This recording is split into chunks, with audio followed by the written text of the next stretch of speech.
저는 30년간 거짓말을 해왔습니다. 수백 명의 카메라가 지켜보는 가운데 한 노학자가 떨리는 목소리로 충격 고백을 시작합니다. 한 달 전 부산 지하 깊숙한 곳의 작전실에서 그가 목격한 화면은 그의 30년 경력을 단 한순간에 무너뜨렸습니다. 일본이 숨겨온 진실, 한국이 묵묵히 쌓아온 압도적인 데이터, 그리고 유럽 경제를 쥐고 흔드는 단 하나의 해협. 왜 이 노학자는 동료들 앞에서 눈물을 흘리며 나는 잘못된 지도를 들고 다녔다고 참회했을까요? 그 놀라운 이야기 지금 시작합니다. 영상 시작 전에 구독과 좋아요를 눌러주시면 대한민국의 저력을 전 세계에 알리는 데 큰 힘이 됩니다. 그리고 대한민국 국민으로서 함께 응원하고 싶으시다면 화이팅 대한민국을 댓글에 남겨주세요. 저는 알버트 슈미트입니다.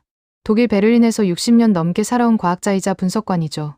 GDF 방송국에서 수십 년간 동북아 정세를 연구해왔고 유럽 각지의 회의장을 돌며 조언을 해왔습니다. 제 책상 한쪽에는 일본 기업에서 받은 감사패가 놓여 있어요. 먼지가 쌓였지만 저는 한 번도 치우지 않았습니다. 그게 제 경력의 상징이라고 믿었거든요. 그날도 평범한 발표였습니다.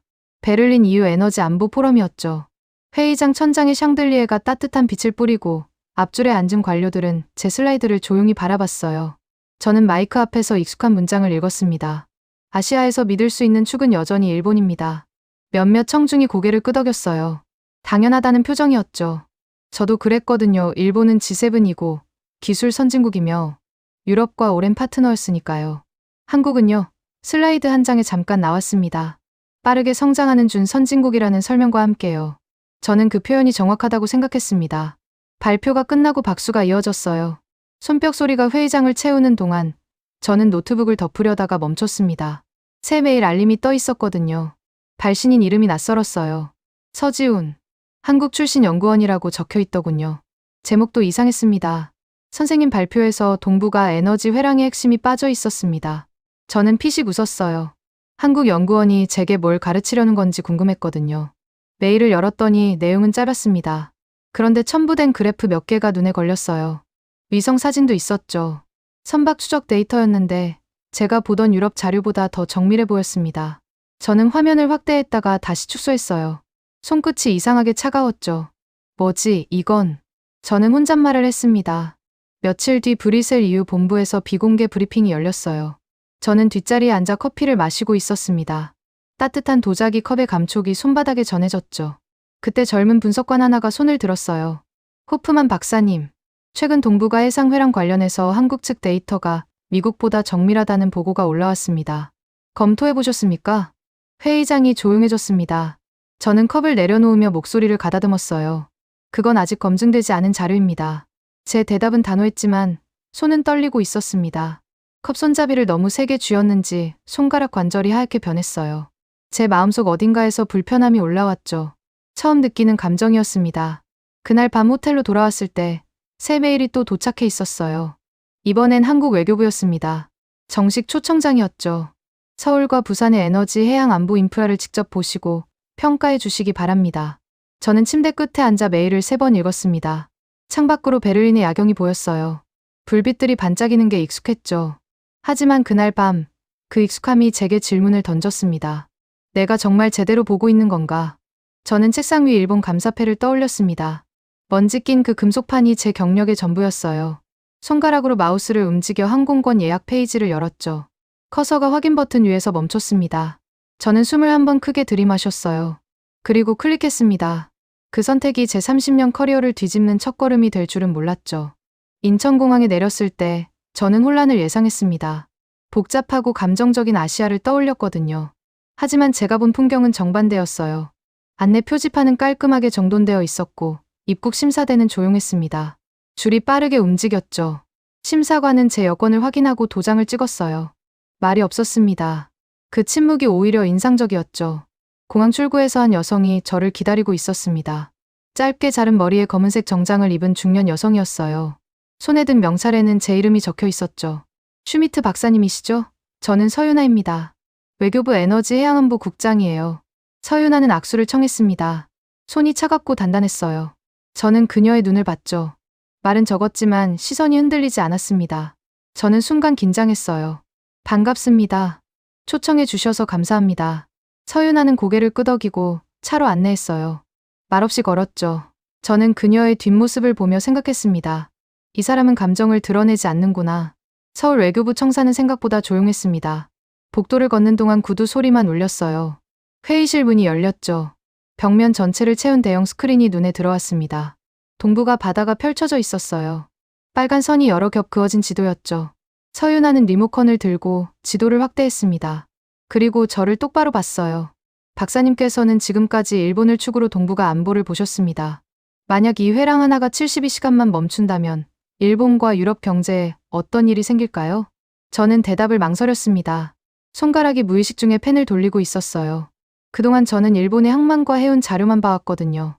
한국 회랑이 그렇게 중요하다는 생각을 해본 적이 없었습니다. 글쎄요. 대체 경로가 있지 않을까요? 제 목소리는 자신 없게 들렸습니다. 서윤아는 표정을 바꾸지 않았어요. 그저 태블릿 하나를 제 앞으로 밀었죠. 이건 지난 1년간 저희가 독자적으로 축적한 선박 추적 자료입니다. 일본과 미국 데이터와 비교해보시죠. 저는 태블릿을 집어들었습니다. 화면을 손가락으로 넘기기 시작했어요. 선박 이름, 속도, 항로가 빼곡하게 정리되어 있었습니다. 저는 본능적으로 제 노트북을 열었죠. 유럽 정보기관에서 받은 자료를 불러왔어요. 그리고 비교했습니다. 손이 멈췄습니다. 제가 보던 자료보다 한국 쪽이 더 자세했어요. 취항 시각뿐 아니라 입항 예정 시각까지 정확하게 나와 있었죠. 탑재 화물의 종류도 추정되어 있었습니다. 저는 눈썹을 찌푸렸어요. 이건 어떻게? 서윤아는 대답하지 않았습니다. 그저 조용히 기다렸죠. 저는 다시 화면을 들여다봤어요. 숫자들이 제 머릿속을 흔들기 시작했습니다. 흥미롭군요. 겉으로는 차분하게 말했지만 속으로는 동요하고 있었어요. 뭔가 이상하다는 느낌이 자리 잡았습니다. 제가 그동안 본 것과 다른 세계였죠. 브리핑이 끝날 무렵 서윤아가 천천히 말했습니다. 박사님, 오늘은 시작에 불과합니다. 저희는 감정으로 일본을 비판할 생각이 없어요. 그저 숫자와 기록으로만 보여드리겠습니다. 판단은 박사님께 맡기겠습니다. 저는 서윤아의 눈을 다시 봤습니다. 그녀는 여전히 표정이 없었어요. 하지만 그 말투에는 확신이 담겨 있었죠. 저는 고개를 끄덕였습니다. 회의실을 나오는 길, 저는 창밖을 봤어요. 서울의 빌딩들이 햇빛을 받아 반짝이고 있었습니다. 저는 가방 속 노트북을 만졌어요. 안에 든 유럽 자료들이 갑자기 낡아 보였죠. KTX가 서울역을 출발했을 때 저는 창가 자리에 앉아 있었습니다. 창밖으로 건물들이 빠르게 흘러갔어요. 저는 노트북을 무릎 위에 올려놓고 제가 지난 10년간 쓴 논문들을 훑어봤습니다. 그 안에는 늘 같은 문장이 반복되어 있었죠. 동부가 안정축은 일본이다. 저는 그 문장을 수십 번 썼어요. 의심 없이요. 맞은편 좌석에 한국 연구원이 앉아 있었습니다. 30대 후반으로 보이는 남자였어요. 안경을 쓰고 조용히 서류를 보고 있었죠. 그가 창밖을 가리키며 말했습니다. 이 구간을 따라 이어지는 해상 회랑이 일본 공장과 유럽 자동차 회사들을 동시에 살리고 있습니다. 저는 고개를 끄덕였지만 속으로는 인정하지 않았어요. 한국이 그 정도로 중요할 리 없다고 생각했죠. 일본이 중심이고 한국은 보조 역할이라는 게 제 생각이었습니다. 저는 노트북을 덮고 눈을 감았어요. 기차의 진동이 몸에 전해졌습니다. 부산에 도착했을 때 비가 내리고 있었어요. 가랑비였지만 바람이 차가웠습니다. 택시를 타고 해군기지로 향했죠. 기지 정문 앞에서 차가 멈췄을 때 저는 긴장했습니다. 철문 너머로 초소가 보였어요. 무장한 병사들이 서 있었죠. 신원 확인이 시작됐습니다. 여권을 내밀었고 사진을 찍었어요. 금속 탐지기를 통과했죠. 가방 안을 하나하나 검사받았습니다. 저는 그 과정을 묵묵히 지켜봤어요. 이곳은 놀이터가 아니구나. 그런 생각이 들었습니다. 기지 안으로 들어서자 한 남자가 다가왔어요. 50대 중반으로 보이는 단단한 체격의 사내였습니다. 회색 머리를 짧게 자른 모습이 군인 출신임을 말해 주었죠. 호프만 박사님, 저는 최도연입니다. 작전 책임자예요. 최도연은 악수를 청했습니다. 소나기가 강했어요. 저는 그의 눈을 봤죠. 날카로웠습니다. 오늘 보실 건 언론에 한 번도 제대로 나온 적이 없습니다. 그의 말투는 짧고 단호했어요. 저는 반신반의했죠. 한국 해군이 과연 얼마나 다를까. 일본 해상자위대보다 나을 리 없다는 생각이 여전히 제 머릿속에 자리하고 있었습니다. 최도연이 앞장서서 걸었어요. 저는 그를 따라 부두로 향했습니다. 빗줄기가 조금 굵어졌죠. 콘크리트 바닥이 젖어 있었어요. 저는 발을 조심스럽게 옮기며 걸었습니다. 그리고 부두 끝에서 멈췄어요. 눈앞에 거대한 구축함이 정박해 있었습니다. 회색 선체가 비를 맞으며 서 있었죠. 레이더가 빙빙 돌고 마스트 위에는 각종 안테나가 빼곡했어요. 발사관들이 줄지어 늘어선 모습이 압도적이었습니다. 저는 잠시 숨이 멎었어요. 생각보다 훨씬 컸습니다. 하지만 곧 제 안에서 익숙한 목소리가 올라왔죠. 그래도 일본 해상자위대가 훨씬 앞서 있어. 한국은 아직 따라가는 입장일 뿐이야. 저는 그 생각을 떨쳐내지 못했습니다. 최도연이 다시 걸음을 옮겼어요. 저는 그를 따라 함정 옆을 지나갔죠. 철제 계단이 나타났습니다. 아래로 내려가는 계단이었어요. 지금부터 보실 건 박사님이 그동안 보시던 일본 미국 자료와 직접 비교하셔야 의미가 있습니다. 최도연의 말이 제 귀에 꽂혔습니다. 저는 계단을 내려가기 시작했어요. 손잡이가 차갑고 축축했죠. 한 계단 한 계단 내려갈수록 이상한 예감이 들었습니다. 설마 정말 일본보다 나을 수 있을까? 그 질문이 제 머릿속을 맴돌았어요. 계단 아래서 불빛이 새어나왔습니다. 저는 마지막 계단을 밟으며 숨을 고르고 문 앞에 섰습니다. 문이 열렸을 때 저는 눈을 깜빡였습니다. 작전센터 안은 어두웠어요. 하지만 벽면 전체를 채운 대형 스크린에서 푸른 빛이 쏟아져 나왔죠. 그 빛이 실내를 채우고 있었습니다. 저는 천천히 안으로 들어갔어요. 발소리가 바닥에 울렸습니다. 스크린 앞에 여러 명의 장교들이 앉아 있었어요. 키보드를 두드리는 소리가 규칙적으로 들렸죠. 저는 스크린을 올려다봤습니다. 동부가 바다가 한눈에 펼쳐져 있었어요. 수많은 점들이 실시간으로 움직이고 있었죠. 빨강, 파랑, 초록. 색깔에 따라 선박이 구분되어 있었습니다. 한 장교가 다가왔어요. 계급장이 달린 제복을 입고 있었습니다. 지금 보시는 건 지난 24시간 동안 동부가 해역을 오간 모든 선박입니다. 저는 입을 다물고 화면을 응시했어요. 점들이 천천히 움직였습니다. 선박 하나하나가 실시간으로 추적되고 있었죠. 저는 안경을 벗어 닦았습니다. 렌즈에 김이 서려 있었어요.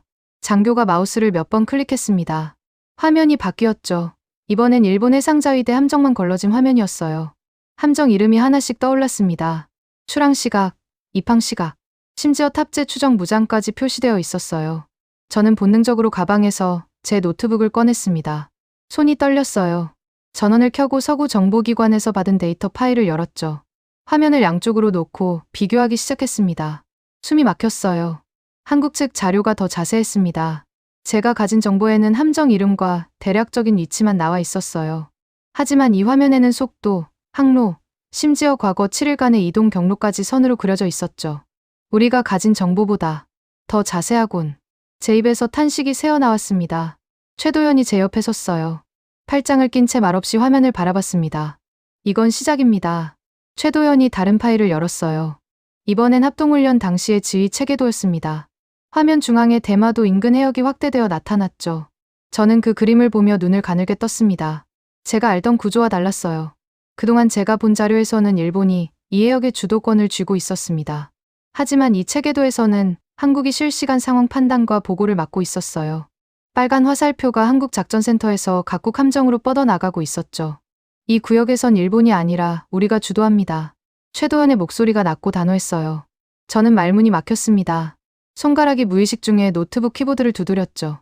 제가 30년간 믿어온 전제가 흔들리고 있었습니다. 일본이 앞선다는 생각 자체가 틀렸을 수도 있다는 걸 깨달았어요. 작전센터를 나오는 길, 복도에서 유럽 젊은 분석관 하나가 제 옆으로 다가왔습니다. 브뤼셀에서 함께 온 동료였어요. 그래도 일본이 G7이고 한국은 아직. 그가 속삭였습니다. 저는 습관적으로 고개를 끄덕이려다 멈췄어요. 방금 본 화면이 머릿속에서 떠나지 않았거든요. 저는 복도 창밖을 봤습니다. 부산 앞바다가 회색빛으로 펼쳐져 있었어요. 숫자가 저렇게 말하는데 우리가 아직도 옛날 지도를 붙들고 있는 건 아닐까. 제 목소리는 떨리고 있었습니다. 동료는 대답하지 않았어요. 저는 주머니에 손을 넣고 천천히 걸었습니다. 제 마음속에서 30년 된 지도가 처음으로 찢어지기 시작했죠. 다음 날 아침 일찍 차가 호텔 앞에 도착했습니다. 저는 로비에서 기다리고 있었어요. 밤새 잠을 설쳤죠. 작전센터에서 본 화면들이 계속 머릿속을 맴돌았습니다. 커피를 2잔 마셨지만 피로는 가시지 않았어요. 손에 든 종이컵이 미지근하게 식어가고 있었죠. 차 안에서 최도연이 말했습니다. 오늘은 숫자가 아닌 기록을 보시게 될 겁니다.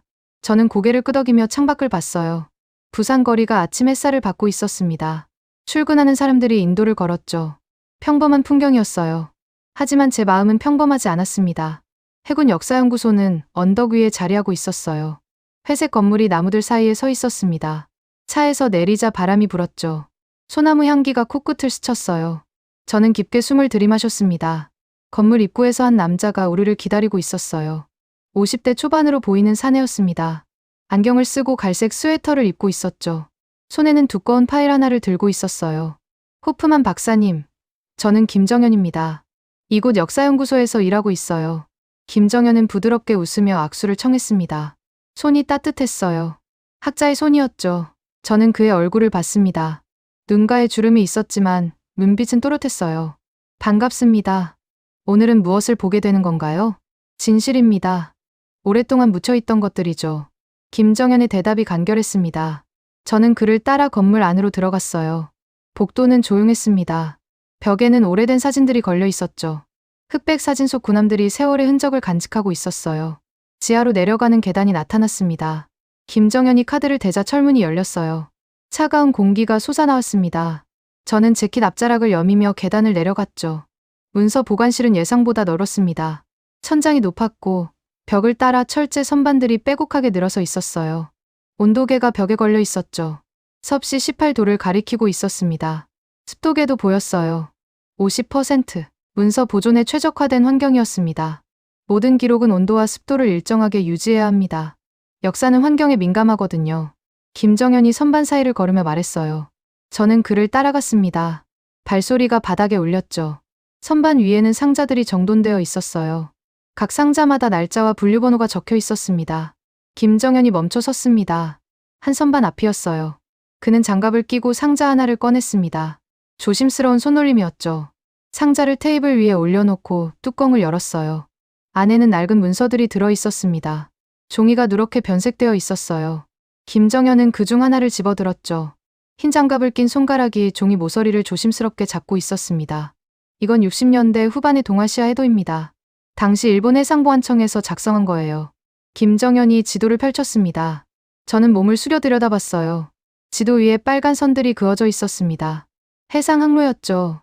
저는 안경을 고쳐 쓰고 자세히 봤어요. 여기 보세요. 대마도 인근 이 구역입니다.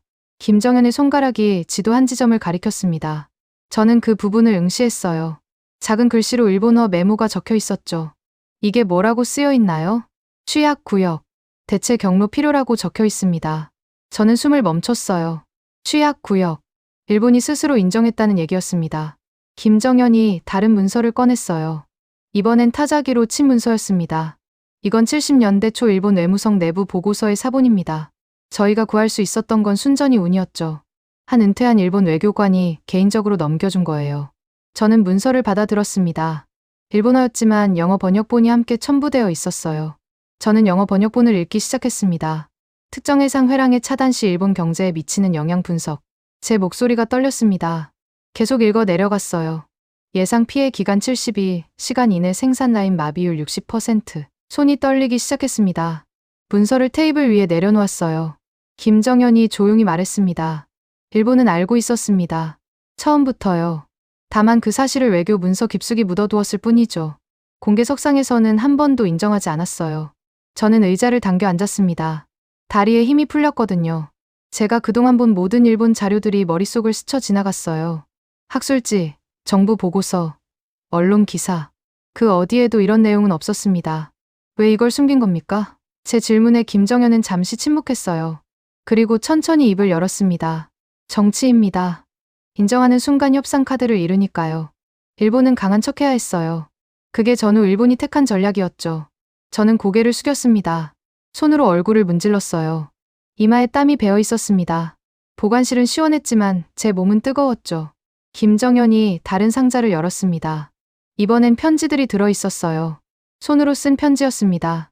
이건 80년대 한 일본 해군 제독이 동료에게 보낸 사적인 편지입니다. 그의 유족이 기증했어요. 저는 편지를 집어들었습니다. 일본어 원본과 번역본이 함께 있었죠. 번역본을 읽었어요. 우리는 한국 해협 없이는 살 수 없네. 하지만 이 말을 공개적으로 하는 순간 내 경력은 끝이야. 정치인들은 진실보다 체면을 더 중요하게 여기거든. 편지를 읽는 동안 제 손이 계속 떨렸습니다. 이건 개인의 고백이었어요. 숨겨진 양심의 외침이었죠. 저는 편지를 내려놓고 김정현을 봤습니다. 이 사람은 왜 이런 편지를 썼을까요? 양심 때문이었겠죠. 진실을 알면서도 침묵해야 하는 괴로움. 군인으로서 느꼈을 갈등이요. 김정현의 목소리에 연민이 담겨 있었어요. 저는 다시 편지를 들여다봤습니다. 글씨체가 흔들려 있었어요. 쓰는 사람의 마음이 편치 않았다는 걸 알 수 있었죠. 그때 김정현이 시계를 봤습니다. 박사님, 이제 도쿄와 연결할 시간입니다. 위로 올라가시죠. 저는 일어섰어요. 다리가 아직 떨렸습니다. 문서 보관실을 나오며 뒤를 돌아봤죠. 수많은 상자들이 선반 위에 조용히 놓여 있었어요. 각 상자 안에는 얼마나 많은 진실이 잠들어 있을까. 그런 생각이 들었습니다. 2층 회의실로 올라왔을 때 대형 모니터가 이미 준비되어 있었어요. 화면에는 대기 중이라는 문구가 떠 있었죠. 저는 의자에 앉았습니다. 김정현이 물 한 잔을 건네주었어요. 저는 물을 마셨습니다. 목이 말라 있었거든요. 모니터에 신호가 들어왔습니다. 화면이 깜빡이한 남자의 얼굴이 나타났어요. 70대로 보이는 일본인 남성이었습니다. 흰 머리를 뒤로 넘겼고 안경을 쓰고 있었죠. 얼굴에는 깊은 주름이 패여 있었어요. 호프만 박사님, 처음 뵙겠습니다. 저는 나카무라 에이지입니다. 나카무라의 목소리는 낮고 차분했습니다. 하지만 어딘가 피곤해 보였어요. 저는 고개를 숙여 인사했습니다. 반갑습니다. 오늘 이렇게 시간 내주셔서 감사합니다. 아닙니다. 오히려 제가 감사해야죠. 말할 기회를 주셔서요. 나카무라가 미소 지었지만 그 미소는 쓸쓸해 보였어요. 저는 그의 눈을 봤습니다. 피로와 회한이 섞여 있었죠. 저는 35년간 일본 외무성에서 일했습니다. 동부가 담당이었어요. 은퇴한 지는 5년 됐죠. 나카무라가 말을 이었습니다. 저는 조용히 들었어요. 오늘 박사님께 드릴 말씀은 간단합니다. 솔직히 말씀드리면 저희도 알고 있었습니다. 특정 해상 회랑이 막히면 일본 경제가 멈춘다는 거요. 저는 숨을 죽였습니다. 나카무라는 계속 말했어요. 하지만 그 얘기를 공개적으로 꺼내는 순간 정치 인생이 끝나는 나라입니다. 일본은요, 강해 보여야 하거든요. 취약점을 인정하는 건 패배를 인정하는 것과 같았어요. 나카무라의 목소리가 떨렸습니다. 저는 화면 속 그의 얼굴을 가만히 봤어요. 손이 떨리고 있었습니다. 나카무라는 잠시 말을 멈췄죠. 물을 한 모금 마셨어요. 저도 여러 번 보고서를 썼습니다. 한국 해협의 중요성, 대체 경로의 필요성. 하지만 그 보고서들은 상부에서 묻혔어요. 정치인들은 듣고 싶은 말만 들으려고 했죠. 저는 앞으로 몸을 기울였습니다. 왜 이제야 말씀하시는 겁니까? 나카무라가 긴 한숨을 쉬었어요. 은퇴했으니까요. 이제 잃을 게 없거든요. 그리고 무엇보다 양심이 괴로웠습니다. 진실을 알면서도 침묵했던 세월이요. 화면 너머로 나카무라의 눈이 촉촉해 보였습니다. 저는 가슴이 먹먹해졌어요. 이 사람은 35년간 진실과 거짓 사이에서 살았던 겁니다. 한국은 과장한다고들 하죠. 일본을 괴롭힌다고도 하고요. 하지만 박사님, 정작 진실을 숨기고 있었던 쪽이 누구였습니까? 나카무라의 질문이 제 가슴을 찔렀습니다. 저는 대답할 수 없었어요. 제 입술이 바짝 말라 있었죠. 저는 일본을 욕하려는 게 아닙니다. 제 조국이니까요. 다만 진실은 진실대로 인정되어야 한다고 믿습니다. 그게 진짜 강함이라고 생각해요. 나카무라가 안경을 벗어 닦았습니다. 저는 그 모습을 가만히 봤어요. 화면 속 노인의 어깨가 축 처져 있었습니다. 회의가 끝나고 모니터가 꺼졌습니다. 저는 의자에 그대로 앉아 있었어요. 움직일 수가 없었습니다. 김정현이 조용히 말했습니다. 박사님, 괜찮으세요? 저는 고개를 끄덕였지만 사실 괜찮지 않았어요. 머릿속이 복잡했습니다. 제가 그동안 믿어온 모든 것들이 흔들리고 있었죠. 우리는 그동안 한국이 늘 과장하고 일본을 괴롭힌다고 생각했습니다. 제 목소리가 떨렸어요. 그런데 정작 진실을 숨기고 있었던 쪽이 누구였던가요? 김정현은 대답하지 않았습니다. 대답할 필요가 없었죠. 저는 창밖을 봤어요. 부산 하늘이 맑았습니다. 구름 한 점 없이 파랗게 개어 있었죠. 그날 저녁 호텔로 돌아왔을 때 저는 오랫동안 침대에 누워 천장을 바라봤습니다. 에어컨 소리가 낮게 울렸어요. 저는 눈을 감았죠. 나카무라의 얼굴이 떠올랐습니다. 그의 떨리는 목소리, 촉촉해진 눈, 35년간 짊어진 침묵의 무게. 저도 비슷했습니다. 30년간 잘못된 지도를 들고 다닌 사람, 진실을 보지 않으려 했던 사람. 저는 이불을 걷어차고 일어났어요. 노트북을 열었습니다. 새 보고서를 작성하기 시작했습니다. 손가락이 키보드 위를 달렸어요. 그동안 쓴 모든 문장들을 다시 생각했죠. 그리고 지우기 시작했습니다. 동북아의 안정축은 일본이다. 이 문장을 지웠습니다. 그리고 새로 썼어요. 동북아의 실제 생명줄은 우리가 그동안 지도에서 작게 그려왔던 한 나라의 해상 회랑 위에 놓여 있었다. 타자를 치는 동안 눈물이 났습니다. 부끄러움이었는지 해방감이었는지 알 수 없었어요. 저는 안경을 벗고 눈을 닦았습니다. 그리고 계속 썼죠. 세상사라는 게 늘 힘 있는 쪽 말만 도는 법입니다. 저도 그 흐름을 따랐어요. 하지만 이제는 달랐습니다. 진실을 봤으니까요. 숨겨진 문서들, 묻힌 편지들, 한 노인의 고백. 그것들이 제게 용기를 주었습니다. 창밖으로 부산의 야경이 보였어요. 불빛들이 반짝이고 있었습니다. 저는 그 불빛을 보며 생각했죠. 이 도시가, 이 나라가 얼마나 오래 침묵 속에서 진실을 지켜왔을까. 감정이 아니라 기록으로, 과장이 아니라 증거로. 저는 노트북을 덮고 창가에 섰습니다. 찬 유리에 이마를 대었어요. 차갑고 단단한 감촉이 좋았습니다. 제 마음도 이렇게 단단해져야 한다고 생각했죠. 내일은 국책연구소에 갈 예정이었습니다. 경제 시뮬레이션을 볼 차례였어요. 숫자로 말하는 진실을. 저는 깊게 숨을 들이마셨습니다. 그리고 다짐했죠. 이제 도망치지 않겠다고. 다음 날 아침 비가 내렸습니다. 가랑비였지만 계속됐어요. 호텔 창문에 빗방울이 줄줄이 흘러내렸죠. 저는 커튼을 열고 한참 동안 그 빗줄기를 봤습니다. 밤새 정리한 자료들이 책상 위에 흩어져 있었어요. 펜으로 밑줄 그은 부분들이 제 혼란을 말해주고 있었죠. 아침 8시에 로비에서 최도연을 만났습니다. 그는 늘 그랬듯 정확한 시간에 나타났어요. 회색 정장을 입고 있었죠. 오늘은 연구소로 갑니다. 숫자를 보실 겁니다. 최도연의 말투는 여전히 간결했어요.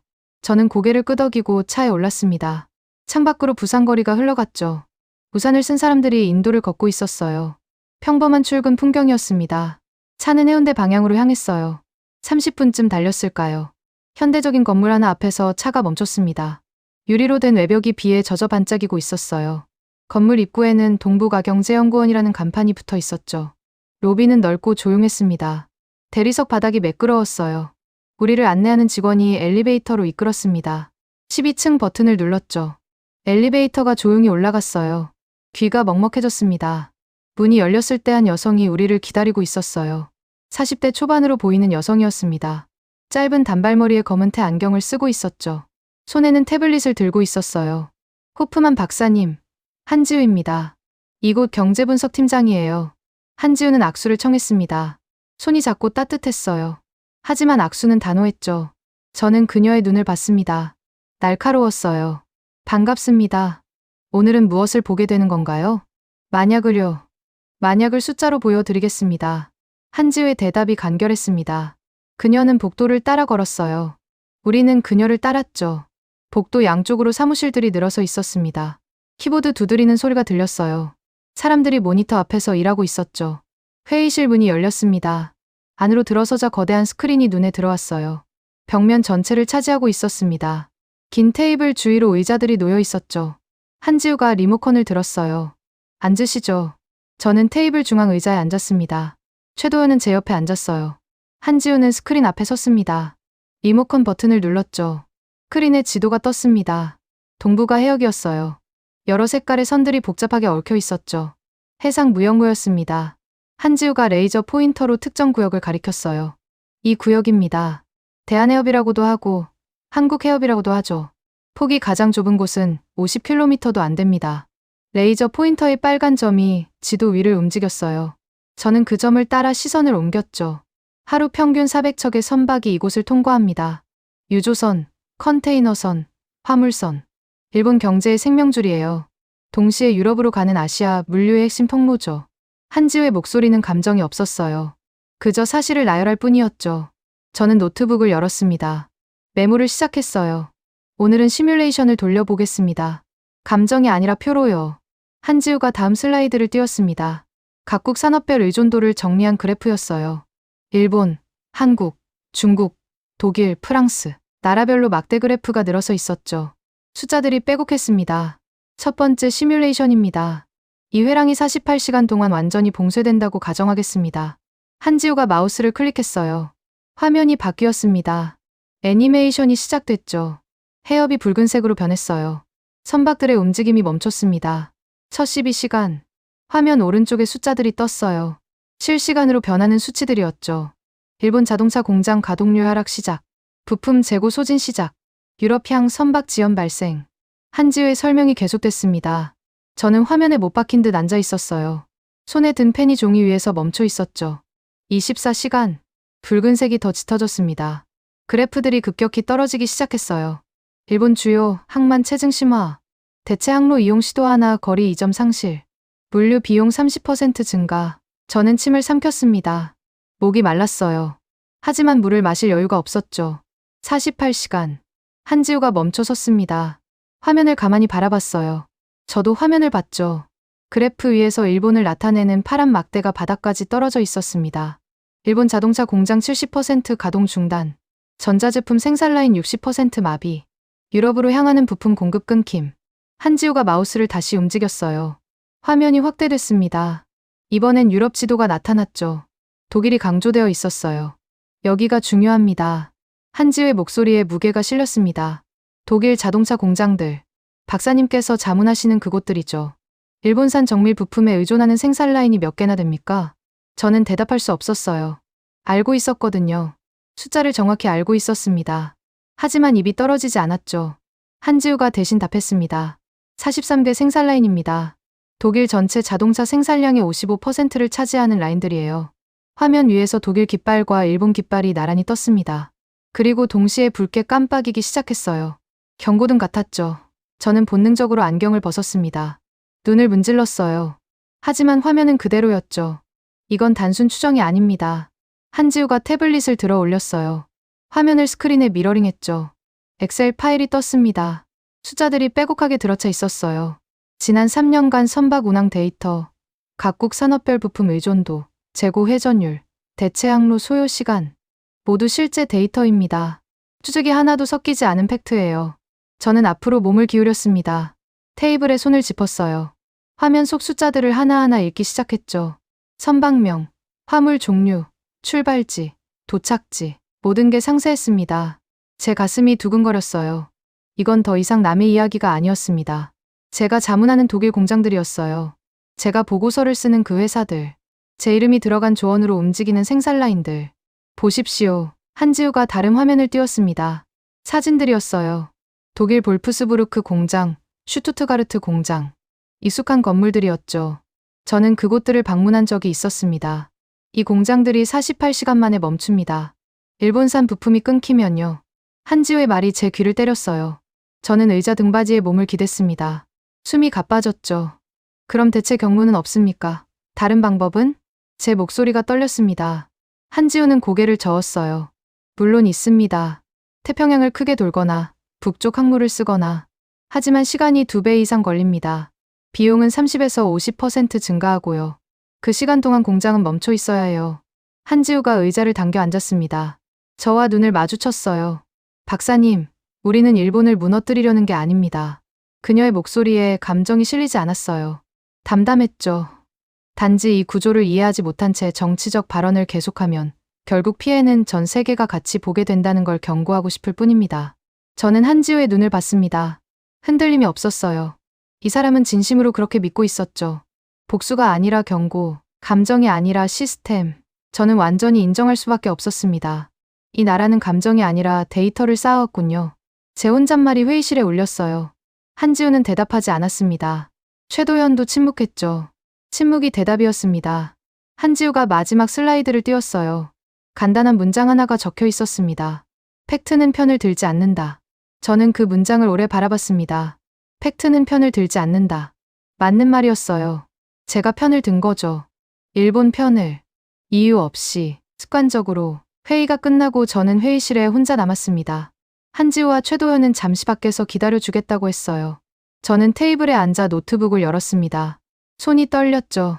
키보드 위에서 손가락이 망설였어요. 새 보고서 파일을 열었습니다. 원래 첫 문장은 이랬어요. 동북아의 안정축은 일본이다. 저는 그 문장을 드래그했습니다. 그리고 삭제 키를 눌렀어요. 문장이 사라졌죠. 빈 화면만 남았습니다. 손가락이 다시 움직이기 시작했어요. 새 문장을 쓰기 시작했죠. 동북아의 실제 생명줄은 우리가 그동안 지도에서 작게 그려왔던 한 나라의 해상 회랑 위에 놓여 있었다. 타자를 치는 동안 눈물이 났습니다. 왜 우는지 모르겠어요. 부끄러움이었을까요? 아니면 해방감이었을까요? 저는 안경을 벗고 눈을 닦았습니다. 그리고 계속 썼어요. 30년간 나는 잘못된 지도를 들고 다녔다. 일본이라는 이름이 내 눈을 가렸다. G7이라는 단어가 내 귀를 막았다. 나는 보려 하지 않았다. 들려 하지 않았다. 손가락이 빠르게 움직였습니다. 문장들이 쏟아져 나왔어요. 한국은 감정으로 싸우지 않았다. 데이터를 쌓았다. 기록을 모았다. 숫자로 말했다. 그들은 조용했다. 그 조용함이 더 무서웠다. 저는 키보드에서 손을 뗐습니다. 화면을 멍하니 바라봤어요. 제가 쓴 문장들이 화면을 채우고 있었죠. 이건 제 고백이었습니다. 30년 경력에 대한 참회였어요. 창밖을 봤습니다. 비가 그쳤어요. 구름 사이로 햇빛이 새어나오고 있었습니다. 부산 바다가 반짝이기 시작했죠. 저는 그 빛을 보며 생각했어요. 진실은 언제나 거기 있었다. 제가 보지 않았을 뿐이다. 노트북을 덮고 일어섰습니다. 다리가 후들거렸어요. 테이블을 짚고 천천히 걸었죠. 회의실 문을 열었습니다. 복도에서 한지우와 최도연이 기다리고 있었어요. 괜찮으세요? 한지우가 물었습니다. 저는 고개를 끄덕였어요. 이제 괜찮습니다. 거짓말이었어요. 괜찮지 않았습니다. 하지만 괜찮아질 것 같았죠. 진실을 받아들이는 게 이렇게 아픈 줄 몰랐어요. 하지만 동시에 이렇게 시원한 줄도 몰랐습니다. 엘리베이터를 타고 내려왔어요. 로비를 지나 밖으로 나왔습니다. 비겐 하늘이 파랗게 개어 있었어요. 공기가 깨끗했습니다. 저는 깊게 숨을 들이마셨죠. 차에 올라타며 최도연이 말했습니다. 내일은 자유 시간입니다. 쉬셔도 되고 더 보고 싶은 게 있으면 말씀하세요. 저는 창밖을 보며 대답했어요. 아니요, 충분히 봤습니다. 이제 돌아가서 할 일이 있어요. 무슨 일인데요? 지도를 다시 그려야죠. 제대로 된 지도를요. 최도연은 대답하지 않았습니다. 하지만 백미러로 본 그의 얼굴에 작은 미소가 떠올랐어요. 저는 다시 창밖을 봤습니다. 부산 거리가 흘러갔죠. 사람들이 걷고 차들이 달리고 세상은 여전히 돌아가고 있었습니다. 하지만 제 세상은 완전히 바뀌어 있었어요. 30년 만에 처음으로 저는 제대로 된 지도를 보고 있었습니다. 그날 밤 호텔 방에서 저는 보고서를 계속 썼습니다. 자정이 넘어서까지 썼어요. 손가락이 아팠지만 멈출 수 없었죠. 써야 할 것들이 너무 많았습니다. 침대에 누웠을 때 새벽 2시였어요. 하지만 잠이 오지 않았습니다. 천장을 보며 생각했죠. 이 보고서를 베를린에서 발표하면 어떻게 될까? 동료들은 뭐라고 할까? 일본 측은 어떻게 반응할까? 두려웠습니다. 하지만 동시에 확신도 있었어요. 숫자는 거짓말하지 않으니까. 데이터는 편을 들지 않으니까. 저는 눈을 감았습니다. 한지우의 목소리가 들리는 것 같았어요. 팩트는 편을 들지 않는다. 그 문장을 되뇌이며 잠이 들었습니다. 오랜만에 편안한 잠이었어요. 서울로 돌아온 지 사흘째 되던 날이었습니다. 저는 외교부 청사 지하 2층에 있는 상황실에 앉아 있었어요. 창문이 없는 방이었죠. 형광등 불빛이 하얗게 빛나고 있었습니다. 벽면에는 여러 개의 모니터가 걸려 있었어요. 각 모니터마다 다른 나라의 뉴스가 흘러나오고 있었죠. 서윤아가 제 옆에 앉아 있었습니다. 그녀는 태블릿을 들고 실시간으로 들어오는 메시지들을 확인하고 있었어요. 손가락이 화면 위를 빠르게 움직였죠. 브뤼셀에서 연락 왔습니다. 서윤아가 조용히 말했어요. 저는 고개를 들었습니다. 추가 자료를 요청하네요. 특히 선박 추적 데이터와 경제 시뮬레이션 원본으로. 저는 고개를 끄덕였습니다. 예상했던 반응이었어요. 제가 보낸 예비 보고서가 파장을 일으키고 있었죠. 30년간 유지되던 인식이 흔들리기 시작한 겁니다. 미국은요? 제 질문에 서윤아가 다른 메시지를 열었어요. 국무부에서 공동 분석팀을 꾸리자고 제안했습니다. 한국, 미국, 독일 전문가들로요. 빠르네요. 저는 혼잣말을 했습니다. 미국은 언제나 빨랐죠. 정보의 가치를 알아보는 데 있어서만큼은요. 그때 상황실 한쪽 모니터에서 일본 뉴스가 나오기 시작했어요. NHK 방송이었습니다. 한 직원이 볼륨을 높였죠. 일본어가 흘러나왔어요. 저는 일본어를 할 줄 몰랐지만 화면 아래 영어 자막이 떠올랐습니다. 한국 정부가 최근 유럽 전문가들에게 왜곡된 정보를 제공하고 있다는 의혹이 제기되고 있습니다. 앵커의 목소리가 단호했어요. 화면이 바뀌었죠. 도쿄 국회 내부가 나타났습니다. 한 의원이 단상에서 손을 흔들며 말하고 있었어요. 한국이 우리를 경제 인질처럼 묘사하고 있습니다. 이것은 명백한 외교적 도발입니다. 절대 인정할 수 없습니다. 의원의 얼굴이 붉어져 있었어요. 목소리도 떨리고 있었죠. 저는 화면을 가만히 봤습니다. 감정이 앞서고 있었어요. 논리가 아니라 분노였죠. 카메라가 옆으로 움직였습니다. 온건파로 보이는 의원들이 앉아 있었어요. 표정이 굳어 있었죠. 말이 없었습니다. 그 침묵이 오히려 더 많은 걸 말해주고 있었어요. 보이십니까? 서윤아가 조용히 말했습니다. 저는 그녀를 봤어요. 한국은 감정을 숨기고 숫자로 말합니다. 일본은 숫자를 숨기고 감정으로 말하죠. 서윤아의 말이 정확했어요. 저는 다시 화면을 봤습니다. 강경파 의원이 여전히 소리치고 있었죠. 하지만 옆에 앉은 온건파들의 표정이 제 눈을 끌었습니다. 그들은 알고 있었어요. 진실을요. 하지만 말할 수 없었죠. 나카무라 씨가 했던 말이 맞았습니다. 저는 중얼거렸어요. 일본에서 진실을 말하는 순간 정치 인생이 끝나는 나라라고 했죠. 서유나는 대답하지 않았습니다. 침묵이 동이었어요. 다음 날 오전 10시 베를린과의 화상회의가 예정되어 있었습니다. 저는 일찍 외교부에 도착했어요. 서유나가 회의실을 준비하고 있었죠. 커피를 한 잔 따라 주었습니다. 긴장되십니까? 그녀가 물었어요. 저는 고개를 저었습니다. 아니요, 이젠 아닙니다. 거짓말이었어요. 긴장되었습니다. 하지만 두렵지는 않았죠. 진실은 제 편이었으니까요. 10시 정각에 화면이 켜졌습니다. 베를린 EU 본부 회의실이 나타났어요. 긴 테이블 주위로 10명 정도가 앉아 있었습니다. 익숙한 얼굴들이었죠. 오랜 동료들이었어요. 알버트, 잘 지냈나? 한 동료가 먼저 말했습니다. 프랑스 외무부 소속 분석관 피에르였어요. 50대 후반의 노련한 외교관이었죠. 네, 잘 지냈습니다. 저는 간단히 대답했어요. 피에르가 서류를 들어 올렸습니다. 자네가 보낸 예비 보고서 다들 읽어봤네. 솔직히 말하면 충격적이더군. 충격적이라는 게 어떤 의미입니까? 제 질문에 피에르가 잠시 망설였어요. 그때 옆에 앉은 독일 위원 하나가 끼어들었습니다. 알버트, 우리도 이해는 합니다. 한국이 발전했다는 것도 알아요. 하지만 일본을 대신한다. 그건 너무 급진적인 변화 아닙니까? 독일 위원의 이름은 헬무트였어요. 60대 초반의 보수적인 사람이었죠. 저는 그의 눈을 봤습니다. 회의적이었어요. 헬무트, 급진적이라는 건 무슨 뜻입니까? 일본은 G7입니다. 우리와 오랜 파트너고요. 한국은 아무리 성장했다 해도 헬무트가 말끝을 흐렸어요. 저는 앞으로 몸을 기울였습니다. G7이라는 게 진실을 가릴 수 있습니까? 제 목소리가 날카로웠어요. 회의실이 조용해졌죠. 헬무트가 눈살을 찌푸렸습니다. 무슨 뜻인가? 우리가 존중해야 할 건 국기가 아니라 진실을 향한 태도입니다. 지금 진실은 어디에 있습니까? 저는 제 노트북을 열었어요. 화면 공유 버튼을 눌렀죠. 제가 정리한 데이터가 베를린 회의실 스크린에 떴습니다. 여기 보십시오. 선박 추적 데이터입니다. 한국이 제공한 것과 우리가 가진 것을 비교해 보세요. 화면에 두 개의 그래프가 나란히 떴어요. 차이가 명확했죠. 한국 데이터가 압도적으로 정밀했습니다. 이건 경제 시뮬레이션입니다. 한국 해협이 48시간 봉쇄되면 무슨 일이 생기는지요. 다음 슬라이드를 넘겼어요. 독일 공장들이 빨갛게 표시되어 있었죠. 볼프스부르크, 슈투트가르트, 위넨. 우리 공장들입니다. 48시간이면 멈춥니다. 헬무트의 얼굴이 굳어졌어요. 옆에 앉은 프랑스 위원도 표정이 변했죠. 저는 계속 말했습니다. 이건 한국의 주장이 아닙니다. 우리 자신의 데이터로도 확인 가능한 사실이에요. 우리가 보지 않으려 했을 뿐이죠. 침묵이 흘렀습니다. 길고 무거운 침묵이었어요. 피에르가 먼저 입을 열었습니다. 알버트, 자네는 확신하나? 정말로? 저는 고개를 끄덕였어요. 부산에서 직접 봤습니다. 서울에서 확인했고요. 이건 믿음의 문제가 아닙니다.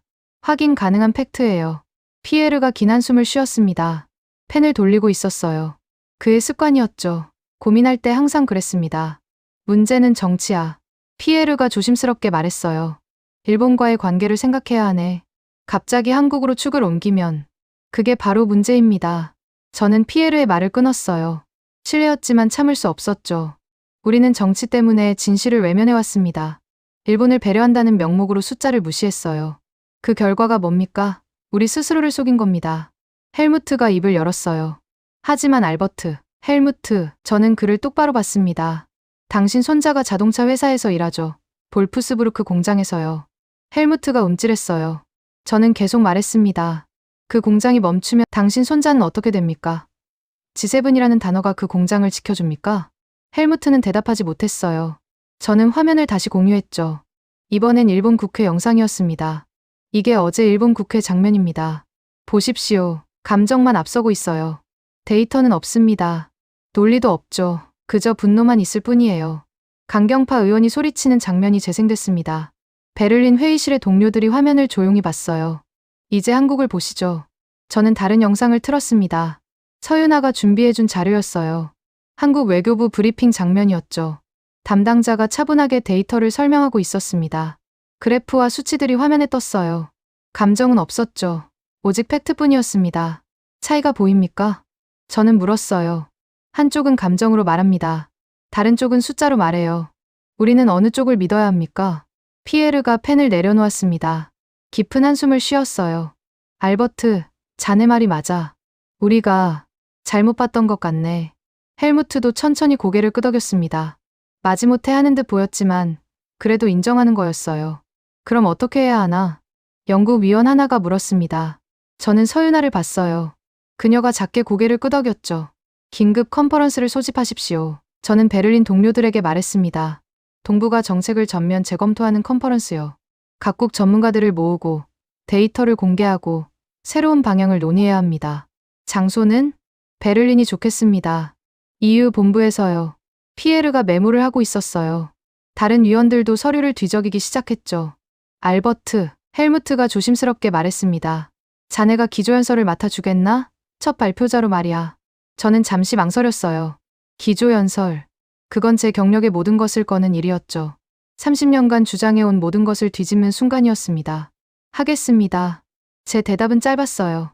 하지만 확고했죠. 화상회의가 끝났습니다. 화면이 꺼졌어요. 저는 의자에 기댄 채 천장을 봤습니다. 형광등이 하얗게 빛나고 있었죠. 잘하셨습니다. 서윤아가 조용히 말했어요. 저는 그녀를 봤습니다.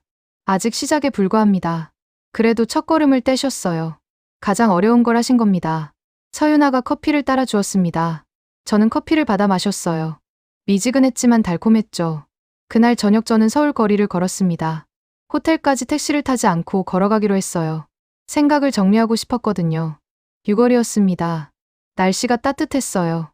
거리에는 사람들이 많았죠. 퇴근하는 직장인들, 친구들과 걷는 젊은이들, 손을 잡고 가는 연인들. 평범한 풍경이었어요. 저는 한강 다리 위에 멈춰 섰습니다. 난간의 기대강을 내려다봤어요. 강물이 천천히 흘러가고 있었죠.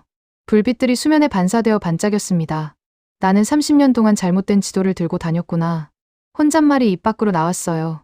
바람이 불었습니다. 머리카락이 흔들렸죠. 저는 눈을 감았어요. 기억이 떠올랐습니다. 처음 일본에 갔던 날. 20대 후반이었죠. 도쿄 거리가 깨끗하고 정돈되어 있어서 감동했었어요. 일본 기업들이 주는 자료들이 정밀해서 놀랐었죠. 그때부터였습니다. 제가 일본을 기준으로 삼기 시작한 게요. 한국은요? 한 번도 제대로 본 적이 없었습니다.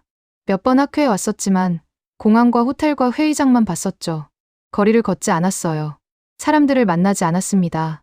데이터를 직접 확인하지 않았죠. 편견이었습니다. 선입견이었어요. 제가 스스로를 속인 거였죠. 눈을 떴습니다. 강 건너편으로 빌딩들이 줄지어 서 있었어요. 불빛들이 밝게 빛나고 있었죠. 그 불빛 하나하나가 사람들의 노력이었습니다. 밤늦게까지 일하는 사람들, 데이터를 쌓는 연구원들, 침묵 속에서 진실을 지키는 외교관들. 한국은 조용했습니다. 소리치지 않았어요. 그저 묵묵히 일했죠. 기록을 남기고 숫자를 쌓고 진실을 보존했습니다. 그 조용함이 결국 세상을 움직이고 있었어요. 저는 다리를 건너기 시작했습니다. 발걸음이 가벼웠어요. 처음으로 제대로 된 길을 걷고 있다는 확신이 들었죠. 호텔에 도착했을 때 밤 10시였습니다. 방에 들어가 노트북을 열었어요. 베를린 컨퍼런스 기조연설 원고를 쓰기 시작했죠. 첫 문장을 오래 고민했습니다. 어떻게 시작해야 할까? 어떤 말로 30년을 뒤집을까? 손가락이 키보드 위에 올려졌어요. 그리고 천천히 움직이기 시작했죠. 존경하는 동료 여러분, 저는 30년 동안 일본을 기준으로 아시아를 설명해 왔습니다. 오늘 그 지도를 내려놓으려 합니다. 문장을 쓰는 동안 가슴이 뛰었습니다. 두렵기도 했고 떨리기도 했어요. 하지만 동시에 시원했죠. 마침내 진실을 말할 수 있게 된 거니까요. 창밖으로 서울 야경이 펼쳐져 있었습니다. 불빛들이 반짝이고 있었어요. 저는 그 빛을 보며 계속 타자를 쳤습니다. 밤이 깊어가고 있었죠. 세상은 움직이기 시작했습니다. 천천히, 하지만 확실하게. 진실은 언제나 그런 식으로 움직이니까요. 비행기가 베를린에 착륙했을 때 저는 창밖을 내다봤습니다. 회색빛 활주로가 펼쳐져 있었어요. 구름이 낮게 깔려 있었죠. 전형적인 베를린의 오후였습니다. 저는 안전벨트를 풀며 깊게 숨을 들이마셨어요. 가슴이 두근거렸습니다. 서울을 떠난 지 20시간이 지났어요. 비행기 안에서 한숨도 자지 못했죠. 계속 원고를 고쳐 썼습니다. 노트북 화면을 켰다 껐다 반복했어요. 문장 하나하나가 제 30년 경력을 뒤집는 말들이었으니까요. 공항을 빠져나왔을 때 익숙한 공기가 폐를 채웠습니다. 차가웠어요. 베를린 특유의 습한 냉기였죠. 저는 외투깃을 세웠습니다. 택시를 탔어요. 어디로 가십니까? 기사가 물었습니다. 저는 주소를 말했죠. EU 본부요. 기사가 고개를 끄덕이고 출발했어요. 창밖으로 베를린 거리가 흘러갔습니다. 익숙한 건물들, 익숙한 거리. 하지만 이상하게도 낯설게 느껴졌어요. 제가 달라진 걸까요? 아니면 세상이 달라진 걸까요? 호텔에 체크인하고 방에 들어갔습니다. 침대에 가방을 내려놓고 창문을 열었어요. 찬 바람이 들어왔죠. 저는 창가에 서서 거리를 내려다봤습니다.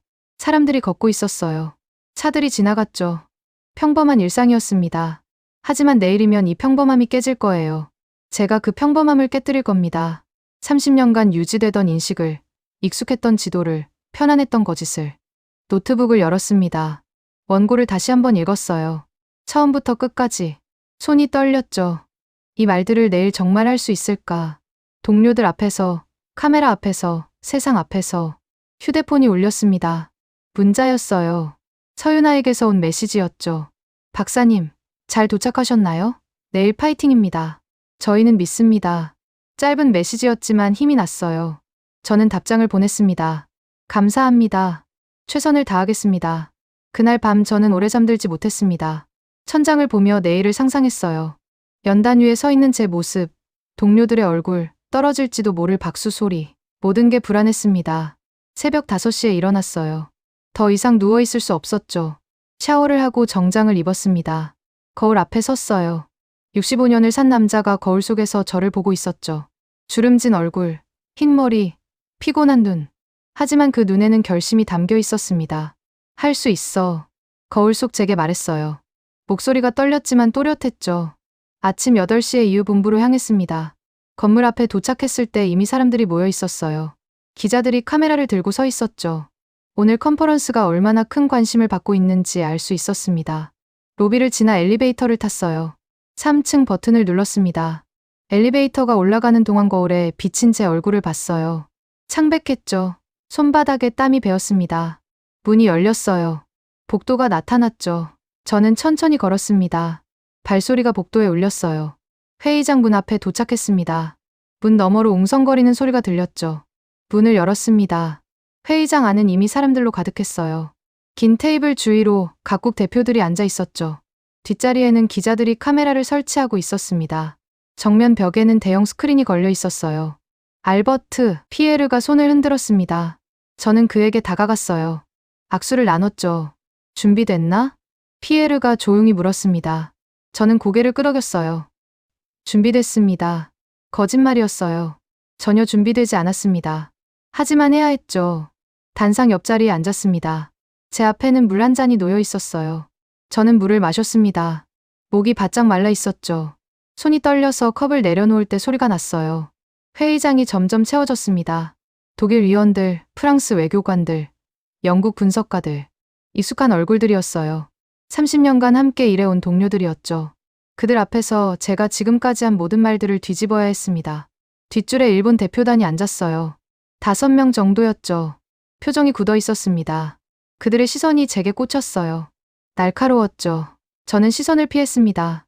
9시 정각. 의장이 단상에 올랐어요. 개회사를 시작했죠.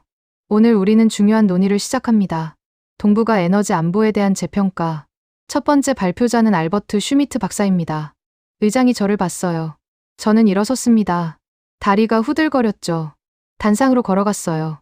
계단을 오를 때 손잡이를 꽉 잡았습니다. 연단 위에 마이크 앞에 섰어요. 회의장 전체가 한눈에 들어왔죠. 수십 개의 얼굴들이 저를 바라보고 있었습니다. 카메라에 빨간 불이 켜져 있었어요. 저는 노트북을 열었습니다. 원고가 화면에 떴어요. 첫 문장을 보는 순간 입이 말랐죠.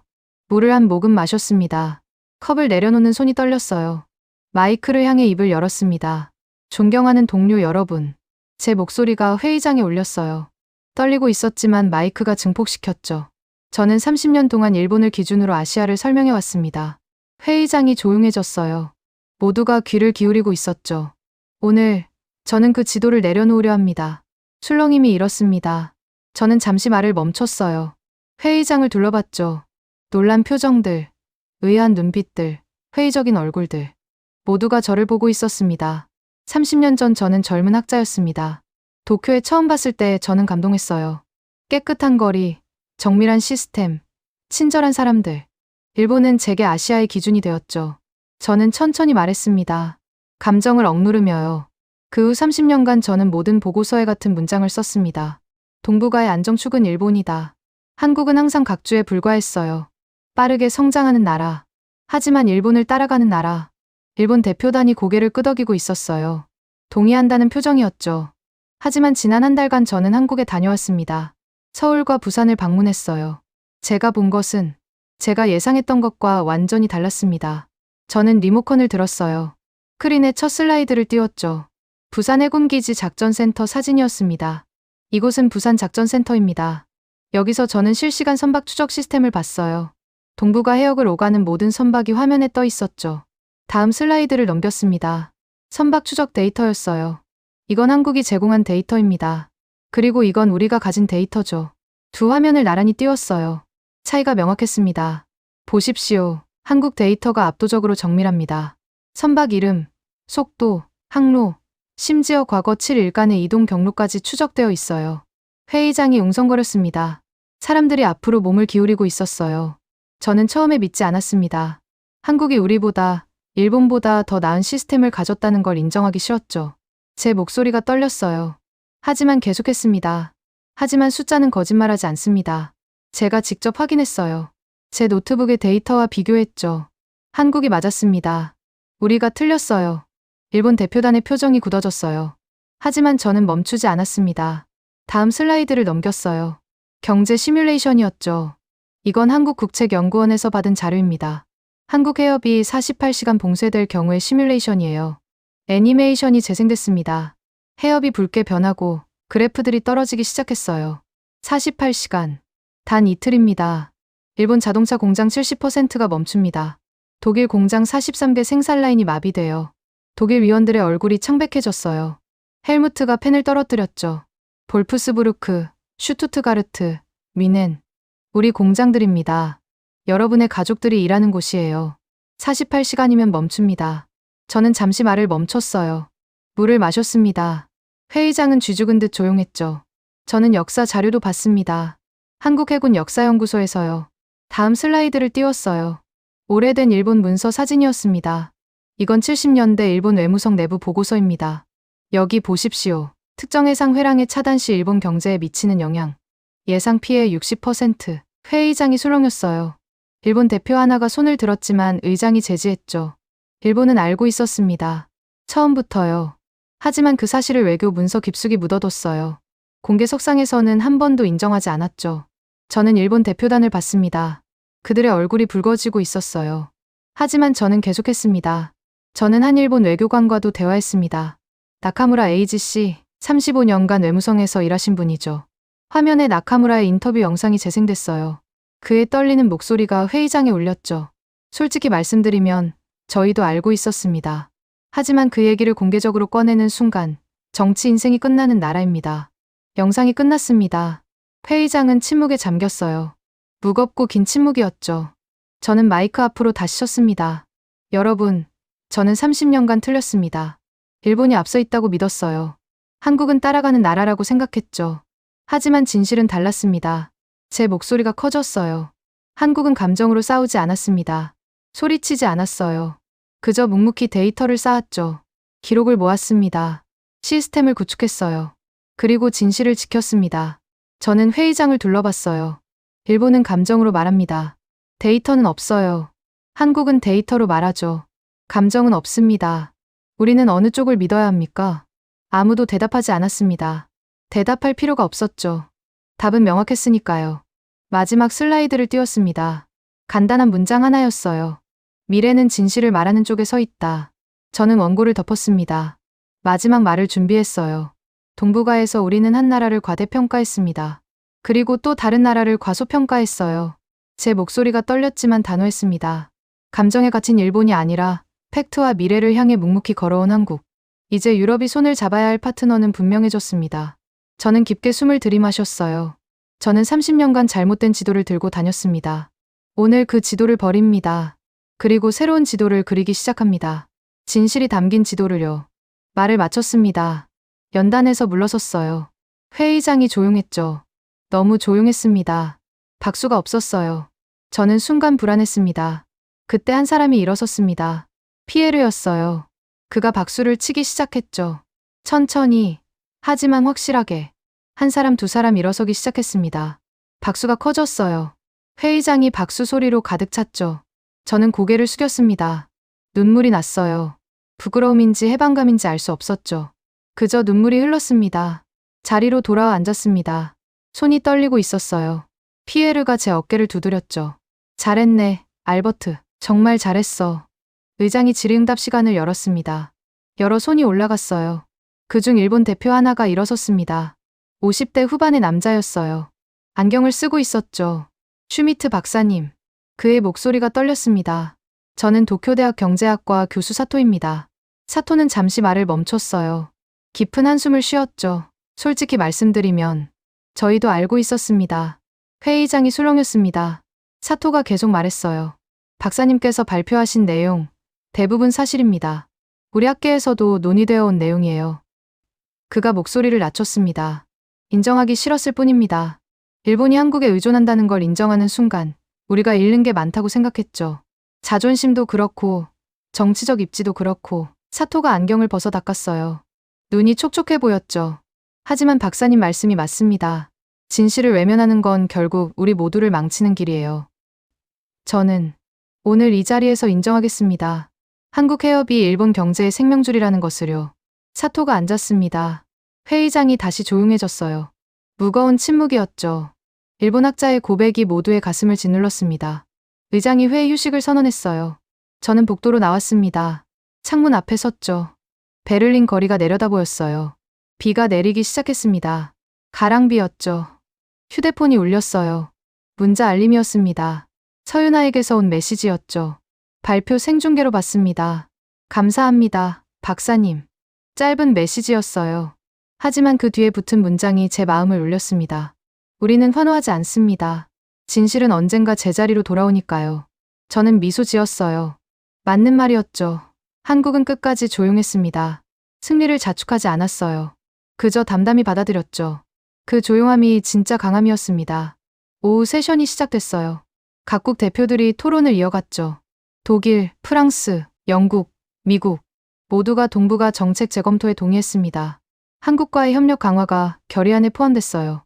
회의가 끝났을 때 저녁 6시였습니다. 저는 회의장을 나서며 마지막으로 단상을 돌아봤어요. 몇 시간 전 그곳에서 30년을 뒤집었죠. 이제 더 이상 두렵지 않았습니다. 호텔로 돌아왔어요. 방에 들어가 외투를 벗었죠. 창가에 섰습니다. 비는 그쳤고 노을이 지고 있었어요. 붉은 하늘이 베를린을 물들이고 있었죠. 책상 위 가방에서 무언가 생각났습니다. 일본 감사패요. 30년 전 받았던 그 금속판. 베를린 올 때 가져왔어요. 왜 가져왔는지 모르겠지만요. 가방을 열어 감사패를 꺼냈습니다. 손에 쥐었어요. 차갑고 무거웠죠. 표면에 먼지가 앉아 있었습니다. 저는 손가락으로 닦았어요. 고맙다. 감사패를 향해 혼잣말을 했습니다. 그동안 나를 키워줬으니까. 하지만 이제 새로운 파트너를 향해 걸어갈 시간이야. 감사패를 가방에 다시 넣었어요. 하지만 이번에는 깊숙이 넣지 않았죠. 꺼내기 쉬운 곳에 뒀습니다. 언젠가 일본 동료에게 돌려줄 생각이었어요. 고마움과 함께요. 노트북을 열었습니다. 최종 보고서를 작성하기 시작했어요. 오늘 발표 내용을 정리하고 앞으로의 방향을 제시했죠. 손가락이 빠르게 움직였습니다. 마지막 문장을 썼어요. 30년간 잘못된 지도를 들고 다녔다. 이제 제대로 된 지도를 그렸다. 미래는 진실을 말하는 쪽에 서 있다. 그리고 그 진실은 한국의 바다 위에 놓여 있었다. 타자를 끝냈습니다. 파일을 저장했어요. 제목은 간단했죠. 새로운 지도 동북아 에너지 안보의 재평가. 노트북을 덮고 창밖을 봤습니다. 어둠이 내려앉고 있었어요. 베를린의 불빛들이 하나둘 켜지기 시작했죠. 저는 그 불빛들을 보며 생각했습니다. 30년이 허무하게 무너진 게 아니었어요. 그 30년이 있었기에 오늘의 고백이 의미 있었던 겁니다. 틀렸다는 걸 인정하는 용기. 그게 진짜 전문가의 자세였죠. 침대에 누웠습니다. 피곤했지만 마음은 가벼웠어요. 오랜만에 편안했죠. 천장을 보며 눈을 감았습니다. 서울의 밤거리가 떠올랐어요. 부산의 바다가 보였죠. 작전센터의 푸른 화면, 한지우의 담담한 목소리, 서윤아의 단단한 눈빛. 모든 게 선명했습니다. 그리고 나카무라의 떨리는 고백도 들렸어요. 사토의 한숨도요. 일본도 고통스러웠을 겁니다. 진실을 알면서도 말할 수 없었던 세월이요. 하지만 이제는 달라질 거예요. 진실이 드러났으니까요. 잠이 들기 전 마지막 생각이 떠올랐습니다. 한국은 조용했다. 끝까지 조용했어요. 소리치지 않았죠. 그저 기록을 쌓고 시스템을 만들고 진실을 지켰습니다. 그 조용함이 결국 세상을 움직였어요. 일본은 감정으로 말했습니다. 한국은 팩트로 말했죠. 그리고 미래는 한국 쪽에 서 있었습니다. 저는 미소 지으며 잠이 들었어요. 30년 만에 처음으로 제대로 된 길을 걷고 있다는 확신과 함께요. 일주일 뒤, 저는 다시 서울행 비행기에 올랐습니다. 이번엔 관광객이 아니었어요. 파트너로서였죠. 한국 정부와 공동 연구 프로젝트를 시작하기로 했거든요. 비행기가 이륙하며 베를린이 작아졌습니다. 저는 창밖을 봤어요. 구름 위로 올라가며 생각했죠. 지도는 언제나 다시 그려질 수 있다. 중요한 건 진실을 보려는 용기다. 그 용기를 한국이 가르쳐 주었습니다. 조용히, 하지만 확실하게.